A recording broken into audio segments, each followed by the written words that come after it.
दोस्तों, जब मैं प्लम्बिंग के फील्ड में आया था तो स्टार्टिंग में मेरे को बहुत कन्फ्यूज़न रहती थी कि भाई आर्किटेक्ट का क्या काम होता है, एक प्लम्बिंग डिज़ाइनर का क्या काम होता है और इन दोनों के बीच में क्या फ़र्क है। क्योंकि आर्किटेक्ट भी घर बनाता है और प्लम्बिंग डिज़ाइनर भी घर बना मतलब डिज़ाइन बनाता है प्लम्बिंग का।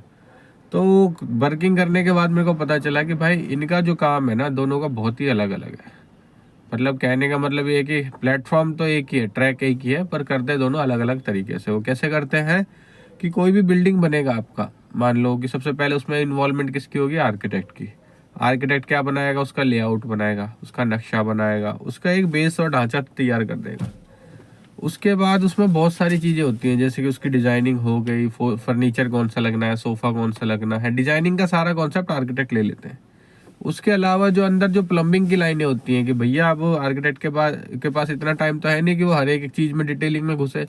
तो उसमें जो प्लम्बिंग का काम होता है, यानी कि MEP बोलते हैं जिसे, मैकेनिकल, प्लम्बिंग, इलेक्ट्रिकल और फायर भी आ जाता है, वो एक थर्ड पार्टी को दे देते हैं। ठीक है, तो ये सारा डिज़ाइन करते हैं MEPF इंजीनियर। तो उनका क्या काम होता है, उनका काम होता है भाई पाइप कौन सी जाएगी, कहाँ से जाएगी, कितने बैंड देने हैं, शाफ्ट में से क्या उतारना है, कौन सा प्रोडक्ट लगना है, और अगर आपका AC लग रहा है तो कितने टन का AC लगना है। तो ये सारी डिज़ाइनिंग करते हैं MEP वाले। तो जो भी आप कोई बड़ी बिल्डिंग में देख रहे होते हैं, प्लम्बिंग की लाइन वगैरह जा रही हो, कुछ भी जा रही हो, तो सारा काम एक MEP इंजीनियर ने किया हुआ होता है और उसके बाद उसको अप्रूव करते हैं आर्किटेक्ट और एट द एंड वो एग्जीक्यूट होता है।